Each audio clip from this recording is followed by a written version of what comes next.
স্নেহের ছাত্রছাত্রীরা, আশা করি তোমরা সকলেই ভালো আছো। আজকে আমি দ্বাদশ শ্রেণীর ছাত্রছাত্রীদের জন্য চিত্রণ বা অপেক্ষক নিয়ে আলোচনা করব। এখন প্রথমে চিত্রণ বা অপেক্ষক কাকে বলবো? চিত্রণ বা অপেক্ষক হলো দুটো সেটের মধ্যে, অর্থাৎ আমরা দুটো সেট, একটা যদি এ এবং অপর একটা সেট বি বলি, যদি এফ নিয়মের দ্বারা এ সেটের প্রত্যেকটা পদের একটা করে প্রতিবিম্ব বি সেটে তৈরি করে।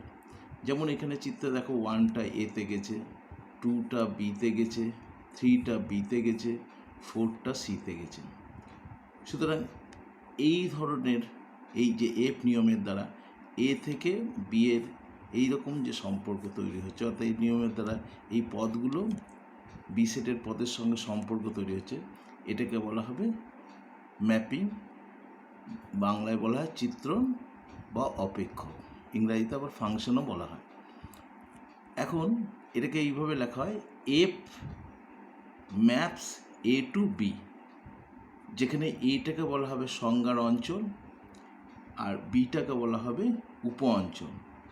আর প্রতিবিম্ব সেটটা নিয়ে, প্রতিবিম্বগুলোকে নিয়ে যে সেট তৈরি হলো সেটাকে বলা হবে প্রসার। এখন আমরা এই সংজ্ঞাটাকে যদি তোমাদের এইভাবে আমরা লিখতে পারি, সংজ্ঞাটাকে মনে করি এ ও বি দুটি অশূন্য সেট। এ থেকে বি সেটের সংজ্ঞাত একটি সম্বন্ধ এফকে এ থেকে বি এর অভ্যন্তরে একটি অপেক্ষক বা চিত্রণ বলা হবে যদি for every a belongs to the set A, অর্থাৎ আমি যেটা বললাম, এ সেট সংজ্ঞার অঞ্চলে প্রত্যেকটা পদের জন্য একটা করে B belongs to the set B, অর্থাৎ আমরা বললাম প্রত্যেকটা পদের জন্য একটা করে প্রতিবিম্ব পাওয়া যাবে, বিলংস টু এ বি, যাতে এ কমা বি বিলংস টু এফ হয়, এবং কি হবে না, এফ সম্বন্ধটি একটি অনন্য মান বিশিষ্ট হবে, অর্থাৎ সিঙ্গেল ভ্যালুড হবে।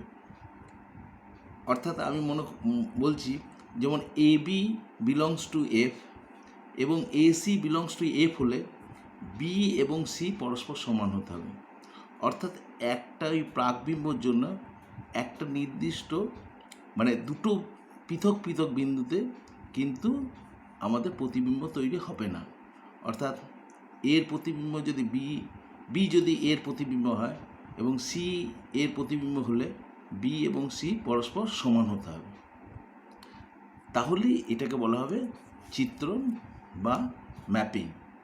এবং আমি যেটা বললাম, এটাকে লেখা হয় F maps A to B, এটাকে বলা হয় সংজ্ঞার অঞ্চল আর বিটাকে বলা হবে উপ অঞ্চল, আর প্রতিবিম্ব সেটটা নিয়ে যেটা তৈরি হচ্ছে সেটাকে বলা হবে প্রসার। এরপরে আমরা আসছি চিত্রণ বা অপেক্ষকের প্রকারভেদ নিয়ে। প্রথম প্রকারভেদটা হচ্ছে এক এক চিত্রণ বা ইনজাংশন। এক এক চিত্রণকে আবার একৈক চিত্রণও বলা হয়, ইংরেজিতে ইনজেকশন বা ইনজেকটিভ ম্যাপিংও বলা হয়। যেমন এখানে কখন একটা mapping F maps A two বিকে এক এক চিত্রণ বলা হবে, যদি এ সেটের প্রত্যেকটা স্বতন্ত্র পদের জন্য বি সেটে একটা করে স্বতন্ত্র প্রতিবিম্ব তৈরি হয়, তাহলে সেই চিত্রণটাকে বলা হবে এক এক চিত্রণ। একটি চিত্রণ বা অপেক্ষক এফ ম্যাপস এ টু বিকে এক এক চিত্রণ বা ইনজেকশন বলা হবে যদি এ সেটের স্বতন্ত্র পদসমূহের, যেটা বললাম প্রত্যেকটা আলাদা আলাদা পদে, বি সেটের স্বতন্ত্র প্রতিবিম্ব সমূহ থাকে। অর্থাৎ প্রত্যেকটা এ সেটের প্রত্যেক পদের জন্য আলাদা আলাদা পদের জন্য আলাদা আলাদা প্রতিবিম্ব তৈরি হবে। অর্থাৎ x comma y belongs to A হলে এর জন্য f maps A to B চিত্রণ যদি এমন হয় যে এফ অফ এক্স এবং এফ অফ ওয়াই, অর্থাৎ এক্স এবং ওয়াই দুটোর প্রতিবিম্ব যদি পরস্পর সমান হয়, তাহলে কি হবে না, X must be equal to Y. অর্থাৎ এক্স এবং ওয়াই বিন্দুতে প্রতিবিম্বগুলো পরস্পর সমান হলে এক্স এবং ওয়াই সমান হতে হবে। আর যদি এক্স ওয়াই যদি পরস্পর অসমান হয়, তাহলে তাদের প্রতিবিম্বগুলো অসমান হবে, অর্থাৎ প্রতিবিম্ব F of X not equal to F of Y. তবে এই চিত্রণটিকে এক এক চিত্রণ বা এক এক অপেক্ষক বলা হয়। উদাহরণস্বরূপ আমরা বলতে পারি f of x is equal two x plus one. তাহলে এখানে কী হলো না এক্স যখন ওয়ান তাহলে এফ অফ ওয়ানটা হয়ে গেল টু, তেমন ওয়ানটা টু বিন্দুতে প্রতিবিম্ব তৈরি হলো। সেরকম যখন এফ অফ টু তখন কী পেলাম three, two plus one three, সুতরাং টু বিন্দুটা থ্রিতে। এরকম প্রত্যেকটা আলাদা আলাদা পদের জন্য আমরা আলাদা আলাদা প্রতিবিম্ব পাচ্ছি। সুতরাং f of x is equal two x plus one একটি আমাদের এক এক অপেক্ষ বা এক এক চিত্রণ বলা হয়, এক এক চিত্রণ বা ইনজেকশন। এরপরে যে প্রকারভেদটা সেটা হচ্ছে বহু এক চিত্রণ, অর্থাৎ F maps A to B, একে আমরা বলবো বহু এক চিত্রণ যদি এর এ সেটের দুই বা ততোধিক পদ বি সেটে একই প্রতিবিম্ব তৈরি হয়। অর্থাৎ দুই বা ততোধিক পদের এ সেটের তাহলে একটা বিন্দুতেই যদি প্রতিবিম্ব তৈরি হয় সমান। আর আমি বলতে পারি যেমন F of x is equal two x square, তাহলে কী হলো না এক্স ইজ ইকাল টু যখন ওয়ান তখন ওয়ান স্কোয়ার মানে ওয়ান, আবার এক্স যখন -1 তো হোল স্কোয়ার সমান ওয়ান। সুতরাং কী হলো ওয়ান মাইনাস ওয়ান বিন্দুটা এক বিন্দুতে প্রতিবিম্ব তৈরি করলো, এখানে দুটো আলাদা আলাদা বিন্দু একটা ওয়ান বিন্দুতে প্রতিবিম্ব, সেরকম 2 - 2 4 বিন্দুতে প্রতিবিম্ব তৈরি করছে। সুতরাং এটা হয়ে গেল বহু এক চিত্রণ। তাহলে আমরা একটি চিত্রণ এফ ম্যাপস এ টু বিকে বহু এক বলা হবে যদি এফ চিত্রণ অনুসারে এ সেটের দুই বা ততোধিক পদের বি সেটে একই প্রতিবিম্ব হয়। অর্থাৎ F maps A to B একটি বহু এক চিত্রণ হবে যদি X Y belongs to A এমন হয় যদি এফ অফ এক্স সমান এফ অফ ওয়াই যখন X not equal to Y.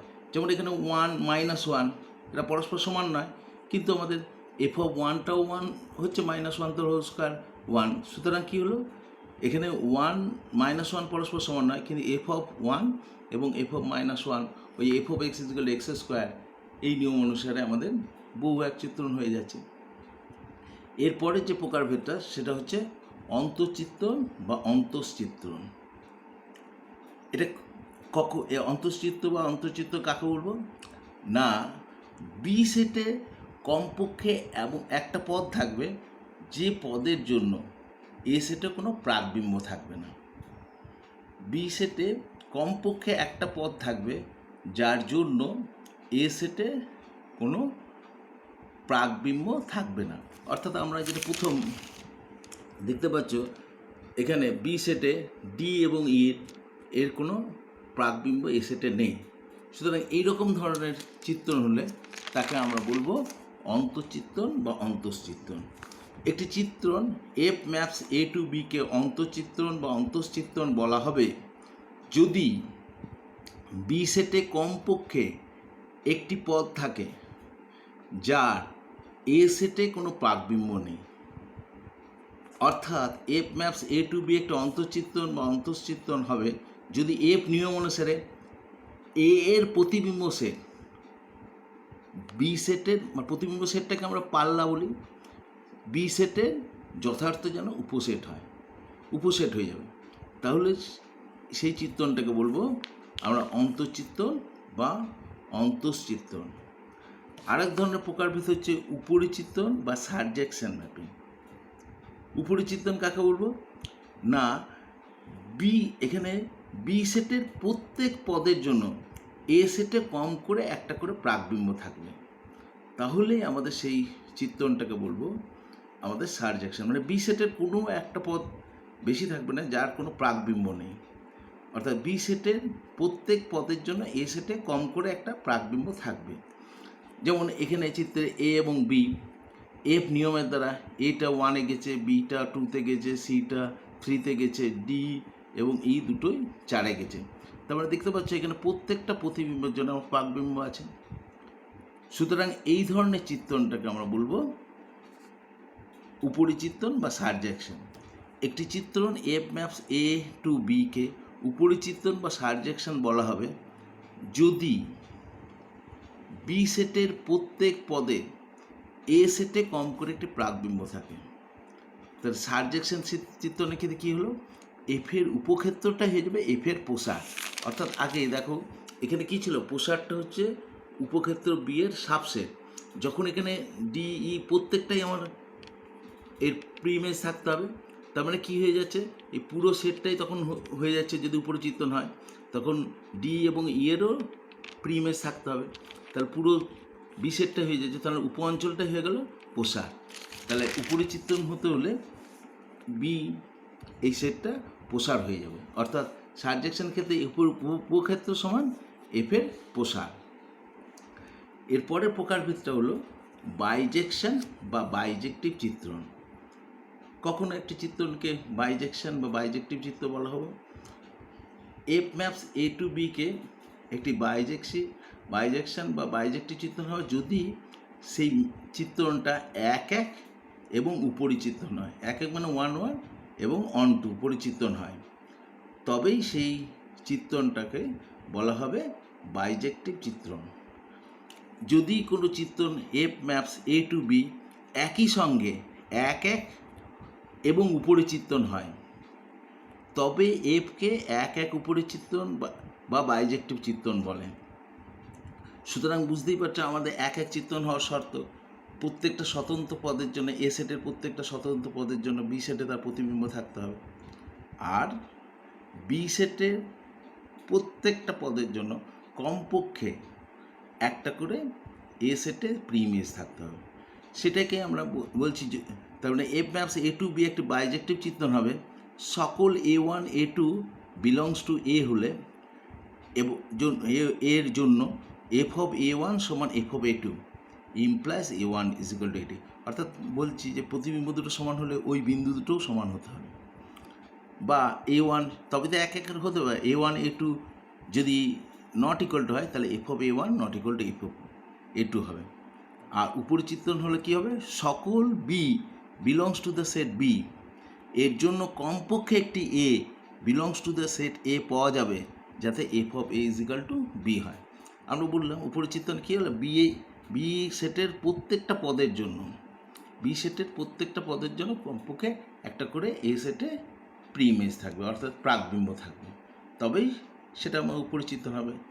তাহলে আমাদের এক এক এবং উপরে চিত্রণ দুটো কন্ডিশন যদি কোনো ম্যাপিংয়ের ক্ষেত্রে সিদ্ধ করে, তাহলে আমাদের সেই চিত্রণটাকে বলা হবে বাইজেকশন বা বাইজেক্টিভ চিত্রণ। যেমন এখানে দেখো এফ নিয়মের দ্বারা এ বি সি তিনটা আলাদা আলাদা, এটা আলাদা ওয়ানে গেছে, বিটা অপর একটা টুতে গেছে, সিটা থ্রিতে গেছে, সুতরাং প্রত্যেকটা আলাদা জন্য আলাদা আলাদা ইমেজ তৈরি হয়েছে এবং প্রত্যেকটা ইমেজের জন্য একটা করে প্রি ইমেজ আছে। সুতরাং এই চিত্রণটা হয়ে গেল আমাদের বাইজেক্টিভ চিত্রণ। এরপরের প্রকারভেদটা হলো ধ্রুবক চিত্রণ বা অপেক্ষক। ধ্রুবক চিত্রণ কাকে বলছি না, এফ ম্যাপস এ টু বিকে ধ্রুবক চিত্রণ বলা হবে যে এর অন্তর্গত সব পদের জন্য বি সেটে একই প্রতিবিম্ব থাকে। বুঝতেই পারছো, যেমন এখানে চিত্রে দেখো 1 2 3 4 এই পদগুলো সব 8 এই পয়েন্টেই তার ইমেজ তৈরি করেছে, অর্থাৎ প্রতিবিম্ব তৈরি করেছে। সুতরাং এটা একটা হচ্ছে ধ্রুবক। তার মানে ধ্রুবক চিত্রণের ক্ষেত্রে কী হবে, এটা একটা মানে ম্যাপিংয়ের ক্ষেত্রে আমাদের ক্ষেত্রটা রেঞ্জটা বা একপদী সেট হবে, অর্থাৎ f of x is equal to k, মানে ফর এভরি এক্স এর জন্য আমার কেতেই তার ইমেজ তৈরি হবে, সেই জন্য এর পাল্লাটা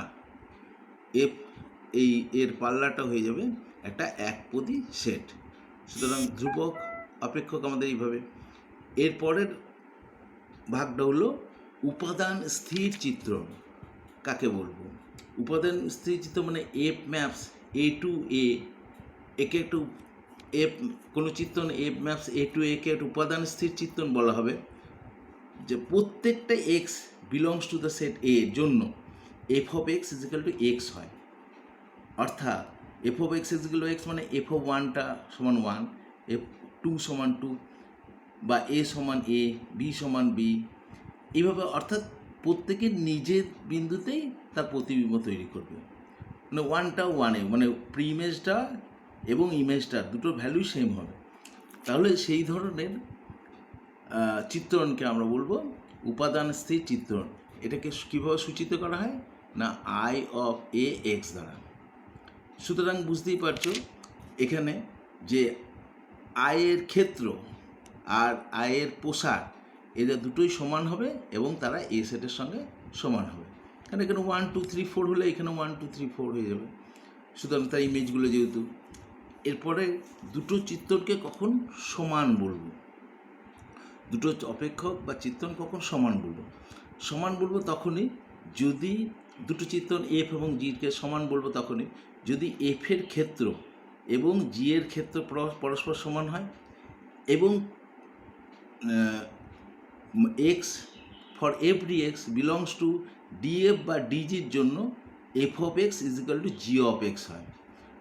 অর্থাৎ এক্স মানে প্রত্যেকটা পদের জন্য মানে ডিএফ ডিজি মানে অর্থাৎ এফ অফ বা জি এর ক্ষেত্রে প্রত্যেকটা পদের জন্য F of x is equal two G X হয়। তাহলে দুটো চিত্রকে তখন বলবো এফ এবং জি পরস্পর সমান, এবং তখন আমরা সমতা চিহ্ন দিয়ে অর্থাৎ এফ ইজ ইকাল টু জি এই প্রতীক দ্বারা আমরা প্রকাশ করব। তাহলে বুঝতে পারছো দুটো চিত্রণ বা অপেক্ষক এফ এবং জিকে সমান বলা হবে যদি কেবলমাত্র যদি এফের ক্ষেত্র যেটা বললাম এফ এর ক্ষেত্রে ডিএফ এবং জি এর ক্ষেত্র ডিজি পরস্পর সমান হয় এবং প্রতিটি X belongs to D F or D G এর জন্য F of x is equal to G X হয়। তখনই আমরা এফ এবং জি এই দুটো অপেক্ষক করব সমান অপেক্ষক বা চিত্রণ। তখন আমরা এফ ইজ ইকুয়াল টু জি এই প্রতীক দ্বারাই এটাকে প্রকাশ করব। এবারে আমরা ওইখানে তো বিভিন্ন চিত্রণের সম্বন্ধে আলোচনা করব, এক চিত্রণ, উপরি চিত্রণ, এসব। তা এখন আমরা এইভাবে যদি একটা অঙ্ক দেখা যায়, দেখাও যে F maps R to R চিত্রণ যা F of x is equal to M x plus N, যেখানে এম এন এবং এক্স বিলংস টু আর এবং এম নট ইকুয়াল টু 0 দ্বারা সংজ্ঞাত, তাহলে এটা একটা বাইজেকশন দেখাতে হবে। মানে এফ ম্যাপস আর টু আর একটা বাইজেকশন চিত্রণ। তাহলে আমরা বাইজেকশন চিত্রণ দেখানোর শর্ত আমরা বলেছি যে বাইজেকশন হবে তখনই এফ যদি এফটা এক চিত্রণ হয় এবং উপরি চিত্রণ হয়। তাহলে এক চিত্রণ হওয়া মানে আর সেটের অন্তর্গত প্রত্যেকটা পদের জন্য ওই আর সেটেই প্রত্যেকটা পদ আলাদা আলাদা আমাদের ইমেজ তৈরি করতে হবে। তাহলে আমরা স্বতন্ত্র পদে আমরা বলেছি এক চিত্রণ, প্রত্যেকটা স্বতন্ত্র পদের জন্য স্বতন্ত্র ইমেজ তৈরি হতে হবে। আর যদি দুটো ইমেজ পরস্পর সমান হয় তাহলে ওই পদ দুটোকে সমান হতে হবে, প্রি ইমেজ পদ দুটো। আমরা মনে করলাম আর ক্ষেত্রের অন্তর্গত দুটো পদ এক্স এবং ওয়াই, এবং এটাও মনে করলাম যে এফ অফ এক্স সমান এফ অফ ওয়াই, অর্থাৎ এক্স ওয়াই দুটো পদ যেখানে এফ অফ এক্স সমান এফ অফ ওয়াই। এখন আমরা যদি দেখাতে পারি f of x is equal to F of y হলে এক্স সমান ওয়াই, যদি অর্থাৎ প্রতিবিম্ব দুটো পরস্পর সমান হলে তার প্রাকবিম্বগুলো এক্স ওয়াই পরস্পর সমান, এটা আমরা দেখাতে পারলে আমরা বলবো এক চিত্রণ। তো এখন f of x is equal f of y এটা ধরে নিয়ে তাহলে এফ অফ এক্স সমান এম এক্স প্লাস এন আর এফ অফ ওয়াই সমান এম ওয়াই প্লাস এন, এটা যেহেতু সমান তাহলে এখানে এম এক্স প্লাস এন সমান m y plus n, n n cancel হয়ে গেল এবং যেহেতু এম নট ইকুয়াল টু 0 সুতরাং x is equal to y পেয়ে গেল। অর্থাৎ f of x f of y সমান হলে x is equal to y হবে। তাহলে আমাদের কি হয়ে গেল, এই শর্তটা সিদ্ধ হলে এফকে বলবো এক চিত্র, সেটাই লিখেছি যেহেতু for every x Y belongs to R এর জন্য F of x is equal to F of y implies x is equal to y. সুতরাং f of x is equal to M x plus n দ্বারা সংজ্ঞাত f maps R to R চিত্রণ এক চিত্রণ। এরপরে আমাদের এই চিত্রণটাকে দেখাতে হবে উপরি চিত্রণ। এবার উপরি চিত্রণ মানেই হচ্ছে প্রত্যেকটা মানে ইমেজের আমাদের প্রি ইমেজ থাকতে হবে আর সেটা।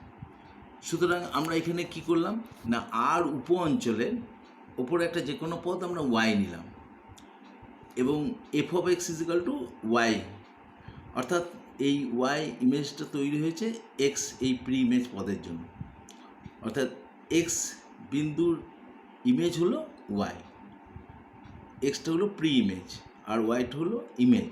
তাহলে এখন এক্স বিলংস টু আর এটা প্রমাণ করতে হবে, যার জন্য F of x is equal to y হবে। তো এখন আমরা f of x is equal y ধরে আমি এক্সটাকে এম এক্স প্লাস এন সমান ওয়াই, তাহলে এক্স ইজিক্যাল কী হলো y minus n by m. যেহেতু ওয়াই বাস্তব সংখ্যা, এনটাও বাস্তব সংখ্যা, এমটাও বাস্তব সংখ্যা, দুটো বাস্তব সংখ্যা বিয়োগগুলো বাস্তব সংখ্যা, ভাগগুলো বাস্তব সংখ্যা দিয়ে ভাগগুলো বাস্তব সংখ্যা, সুতরাং কী হলো এক্সটা একটা বাস্তব সংখ্যা হয়ে গেল। যেহেতু ওয়াই এন এবং এম বিলংস টু আর, অতএব এক্স বিলংস টু আর।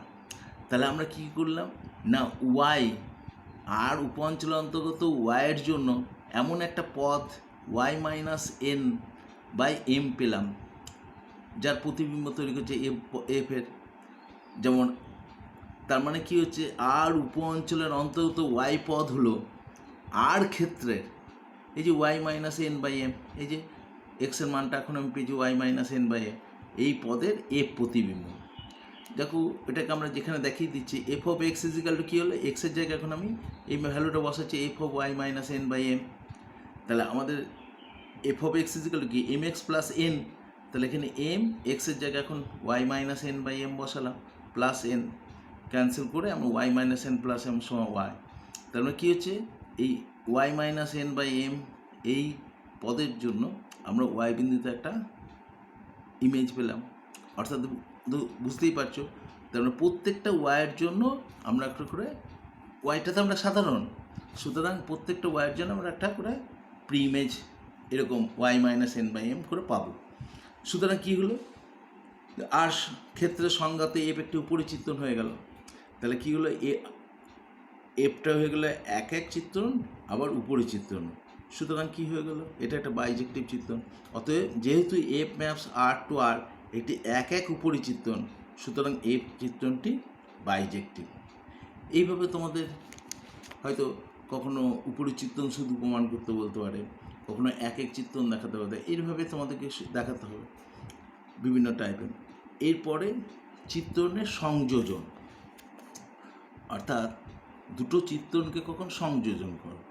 সংযোজন চিত্রণটা কি, মনে করো F maps A to B একটা চিত্রণ এবং জি ম্যাপস বি টু সি একটা চিত্রণ। এই দুটো চিত্রণের সংযোজন চিত্রকে আমরা বলবো জি সার্কেল এফ, জি সার্কেল এফ দ্বারা প্রকাশ করব। এবং এই জি সার্কেল এফ চিত্রটা কেমন না, এটা হবে এ থেকে সি সেটের সংজ্ঞা। অর্থাৎ এখানে বুঝতে পারছো এ সেট আর এটা বি সেট আর এটা সি সেট। এখানে কি করছি এক্স এই বিন্দুটা এফ নিয়মের দ্বারা বি সেটাকে, যেহেতু F maps A to B বলেছি, তাহলে এক্স এফ নিয়মের দ্বারা এই বিন্দুটা হচ্ছে এফ অফ এক্স। তাহলে এখন বিটা সি জি জি দ্বারা জি নিয়মের দ্বারা সংযুক্ত, তাহলে এটাকে জি দ্বারা গেলে জি অফ এফ এক্স এই বিন্দুটা হয়ে যাবে। তাহলে আমাদের এ টু সিটা হয়ে গেল জি সার্কেল এফ এক্স, অর্থাৎ এ থেকে সি এর মধ্যে।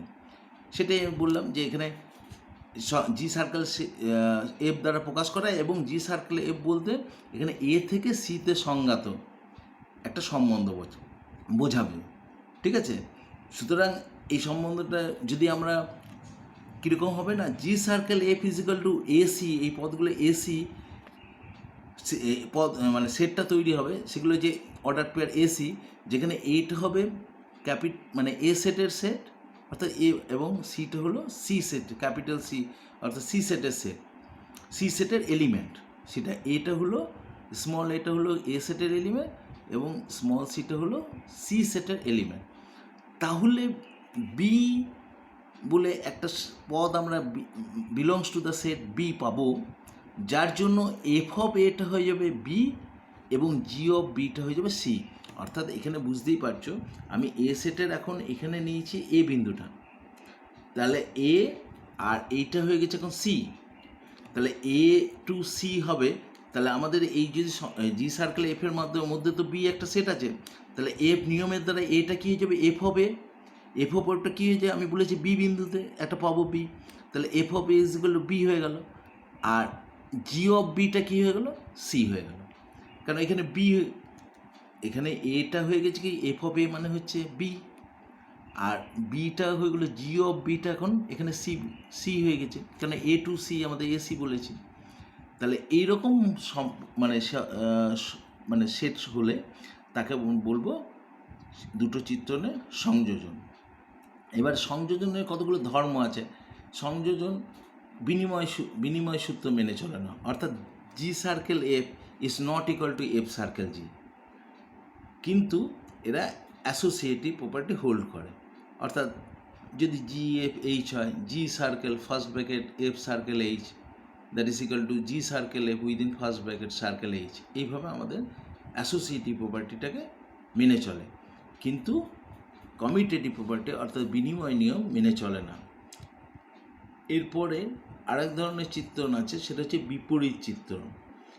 এখন বিপরীত চিত্রণ জানতে হলে প্রথমে বিপরীত পথ কাকে বলছি সেটা জানতে হবে। মনে করো আমরা কী মনে করছি এ আর বি দুটো কোনো শূন্য সেট নয়, এবং F maps A to B, যেখানে বি সেটের এ সেটের একটা চিত্রণ।